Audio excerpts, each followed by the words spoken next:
So, should I say welcome back? Nice to see Thank you you, again. yeah. I was very excited when they said you're going to talk to Diana Krall. I said, oh my God, that's amazing. Because a year ago, day for day, I found this out through paperwork. We met, and you were very, very pregnant. Yeah, and I enjoyed talking with you, even though I ended up on my way. Okay, I'm going to have these babies in 10 minutes. Any more questions? I'm done now. I actually went on the plane to New York and had contractions and ended up in hospital, just kind of resting. So crazy. And then that was the only time, though. And Not your fault. Thank you. I would not have liked that. to cause the contractions that, force your twins into premature birth or something. I was like, I'm digging a hole here. Okay. Oh my God. And so they were born, what, like a month later? December 6th, actually. Oh, wow. Right So on, right on 3 weeks premature, which is what they want for twins. So we were right on schedule. Yeah. It was my anniversary. That's beautiful. That's a beautiful, 3-year anniversary. Was it 3 years? Or 2 years? No, I was 3. Yeah, I was 3 years. Yeah. Yes. Let me think about that. Yeah. And so now you're back. And I remember that day I said, so how are you going to juggle doing the touring and the babies and the family? You said, well, ask me then. Yes. So I'm asking you now. Yeah. How are you dealing with this? I'm doing great. Yeah, boys are doing great. The only thing is it's such a beautiful day, and I'd like to be taking them out for a walk. But we've been traveling on a bus, on the Dixie Chicks bus, because they have twins. So we were fortunate enough to have a bus with 2 cribs, and they sleep great. It's Mama who has a little trouble sort of after, show, get on the bus, and the wheels on the bus go round and round for 12 hours, and then we set up a nursery at 5 a.m. with, I've got 2 great women working with me, nannies, and it's a challenge, but we've been doing really well. We did it for 3 months. And I mean, you had a choice. This is not like something you were forced to do, and you really wanted to go out, bring the kids out, and start singing again. Was it like this crazy need you felt like, okay, I have to get out again? No, I wanted to have a family, and I also wanted to continue being a creative artist, but it was with some trepidation. It was a little bit like, how am I going to do this? And I still feel like that. How am I doing it? So I just one day at a time, and the boys have been to Europe twice now, and Vancouver, and they're great travelers so far, knock on wood. Yeah. I find it so cute that you're traveling with the Dixie Chicks bus and there's 2 cribs. Like, this is like the mommy rock star fantasy right now. It is, but you travel with me for about a week and you see how rock star fantasy it is. It's like, okay. But it's been really good. And, the irony of it is that I was worried so much about how I was going to do shows, and I think I'm playing better and singing better, and certainly I'm enjoying myself more, which is why I'm probably feeling better about singing and playing. It all goes hand in hand. So that's amazing. And right now you're sort of revisiting your whole career because of this best of that's coming out, right? I guess that's what you have to do, or is it like no? I chose the songs, but I didn't listen to them down until today in the bookstore when I was signing autographs and they played the whole record, and I went, wow, this is really good.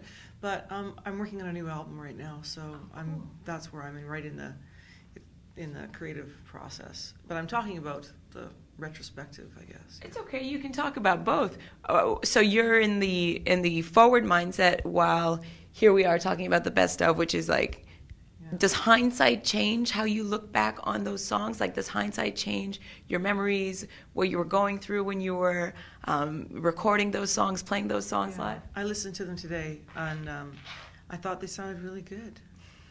Yeah, I was pleased. Yeah. I thought they sounded pretty good. I'm glad to hear that, because I've heard you so many times, and every time it amazes me. You say, well, I'm not a great singer, and I'm not a great piano player, and it boggles my mind, because you to so many people you're a virtuoso at both. No, not because I'm not great. But I enjoy what I do, and maybe I don't sound like anybody else, or I don't know. I don't really spend time thinking about it until I have to talk about it. But listening back to the records that I made, listening to certain tracks, I think they're really lovely, and I'm very proud of those the work that I've done. I always have, but I guess I'm such a forward thinker. You know, I like to move forward, and I'm so excited about the music that I'm doing now, and I can't wait. And it was so tempting for me to say, well, I'm going to play one more tune that I'm going to record, and you won't be able to hear it till September. I hope you like it. But I've been doing that all summer. It was really liberating for me to go out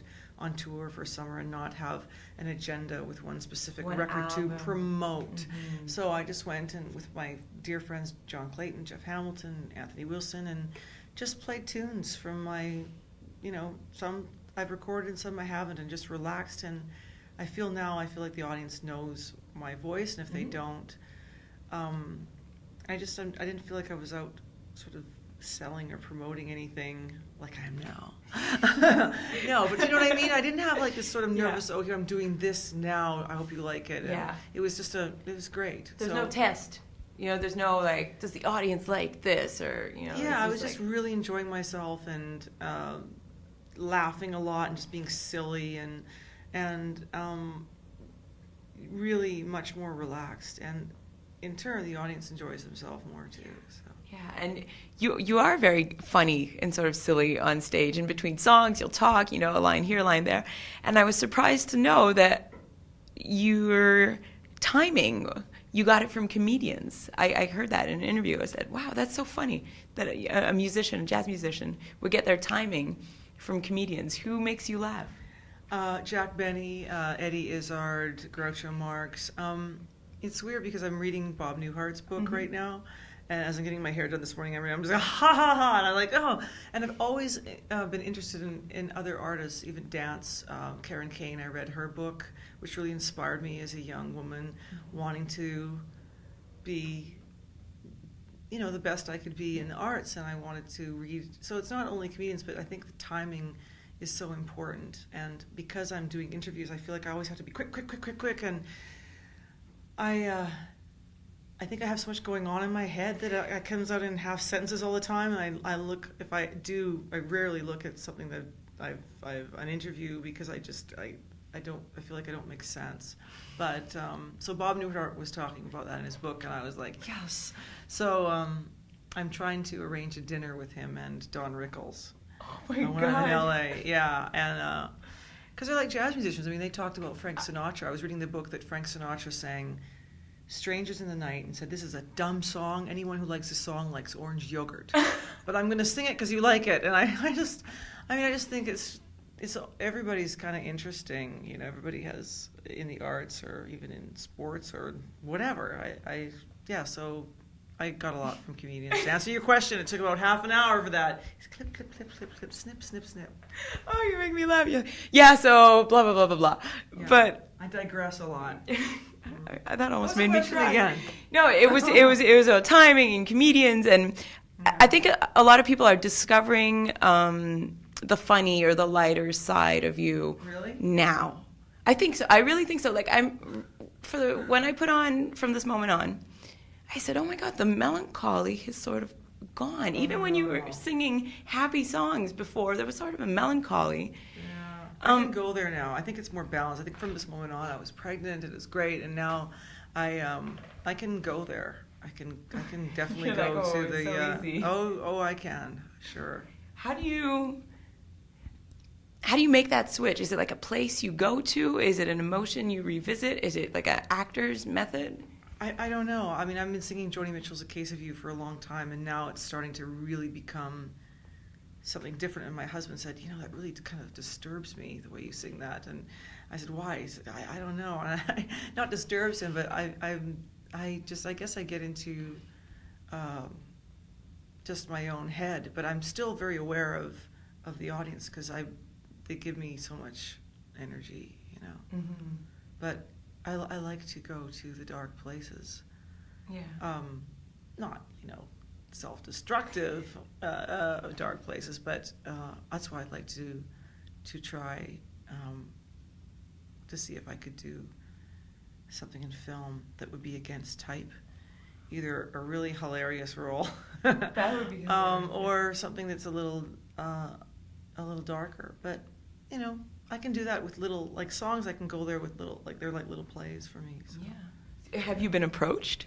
Like film-wise? You worked with Clint and, you know. Yeah, I know. I wish I should just, I know I have all these contacts and I don't use them.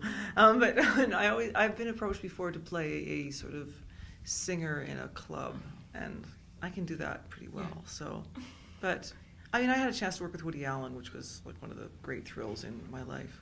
Yeah, especially, you know, his love of music is so... I got to talk a lot of music with him. Yeah, which was amazing. Did you play with him? Did you play with him? Like, he plays the clarinet, right? Yeah, no, I didn't, but I played a lot of songs, and I played a lot of Marx Brothers songs, and I think he kind of looked at me like, oh, how do you know that? But it was really fun to talk with him about things. There's very few people I can play Harry Ruby songs, and the way he uses music in film, I always love the way he uses music in his films. You know, my favorite films are like my favorite films are like albums like Kind of Blue or you know, my favorite records are like Radio Days, Hannah and Her Sisters, Manhattan, exactly, Annie Hall. Those are things I take with me on the road always, and I just watch them like I'd listen to a record. Yeah. Because they play like a record. Speaking of records, there's this best of, but there's also something new. What are you working on next? What is it? Is it still... Tell me. Just come on, give me a little bit. Well... I have 20 tubas, and you know, they're all going to meet me on the corner, and I don't know. I'm working with Klaus Oberman again, and I'm once again drawing upon my childhood and my dad's record collection, but it's a little later on. So I've been listening to a lot of, I don't know, like Georgie Fame. There's something about these certain records that just remind me of being in, as a little girl in Nanaimo, in like Woolworth's coffee shop, or my grandparents had a diner, like a little coffee shop with a counter, and it just reminds me of that time. So that's what I'm kind of thinking about, Dusty Springfield and kind of thing. Dusty. Is it a coincidence that you're revisiting memories from your childhood and you're becoming a mother at the same time? I had such a great childhood, and I think I'm always drawing upon happy memories from my childhood. But now that I'm a mom, I think I see more of my mom in myself, especially when you take the Kleenex and lick it and clean up the kid's face, and you don't even like think, I can't believe I'm doing this. That's hilarious. Or like the Kleenex, just... Oh my God, Dom. Soother falls on the floor, just put it in your mouth, clean it in your mouth, oh, it's immunity, bang, yeah. Stick it back in. Yeah. That's hilarious. The only thing is I can't recite like Cheerios, you know, but there's little sugar in them, so I'm being a little bit weird about that. But you don't seem like an uptight mom, though. You seem like a total... I'm uptight in other areas, but not as a mother, thank God, you know. Yeah, no, maybe because I'm older. Yeah, and because Elvis's experience... I'm just too tired to be uptight anymore. Too exhausted. Here, put on a record. Do you sing to them? I know that's like obvious question, but you sing to them? I do. Yeah. What do you sing? It depends. I sing whatever comes to mind. I was singing yesterday. Oh, I was singing. I'll remember in a minute. Good stuff. Kid stuff or no? Grown-up stuff. Yeah, grown-up stuff. Yeah, I think Beatles things in the mornings. Another thing. Good morning. Good morning. Good morning. C'est beau. Now you can pass on what your parents and your grandparents passed on to you. But I'm also singing to them, Yes, We Have No Bananas. Like things like that. Like I talked to my dad and I said, Dad, I was singing Yes, We Have No Bananas to our children. Or I sing, when I have to go, I sing Groucho Marx. Or other things like Nellie the Elephant or Elvis Costello songs. Mm-hmm. Pump It Up. They like Pump It Up. But I don't sing that. I just put it on. I always wondered that. I said, does Diana Krall listen to Elvis Costello records and vice versa? Well, you have to ask Elvis about that. You. But I listen to Elvis Costello records because there's so much to listen to that I'm still just checking things out. And that's awesome. And he's always writing. And, it's great. I know, I'm so lucky. You are. I am. You are, and you look happy. And I'm happy to see you. Thank you. Happy to see you too. I'm really happy. Yay! There's love. Thank you very much. And I can't wait for this new thing, and this is out. So I hope I see you again too. Me too. Yeah, it's always nice to talk with you. Merci. Merci à toi.